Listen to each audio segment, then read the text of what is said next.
শপথ গ্রহণের আগেই ভারতীয় পণ্যের ওপর অতিরিক্ত শুল্ক আরোপ করার হুমকি দিয়ে রাখলেন যুক্তরাষ্ট্রের নবনির্বাচিত প্রেসিডেন্ট ডোনাল্ড ট্রাম্প।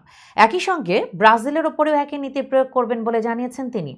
বুধবার এক প্রতিবেদনে এই তথ্য জানিয়েছে ভারতীয় বার্তা সংস্থা পিটিআই। প্রতিবেদন অনুযায়ী মঙ্গলবার নিজ বাসভবন মার এ লাগোতে সাংবাদিকদের সঙ্গে কথা বলেন ডোনাল্ড ট্রাম্প।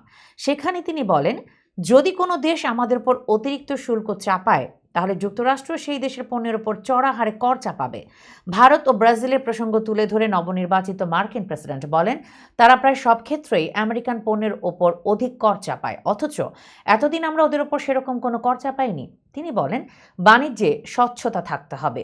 ভারত যদি মার্কিন পণ্যের ওপর 100% শুল্ক চাপায়, তবে আমেরিকাও সেই পরিমাণ শুল্ক চাপাবে। ওরা আমাদের উপর শুল্ক চাপাক, তাতে সমস্যা নেই, আমরাও চাপাবো। এর আগে প্রায় একই ধরনের মন্তব্য করেছিলেন ট্রাম্পের হবু বাণিজ্য মন্ত্রী হার্বার্ট লাটনিক। তিনি বলেন, নতুন সরকারের কাছে পারস্পরিক সুবিধা দানের নীতি অত্যন্ত গুরুত্বপূর্ণ হতে চলেছে।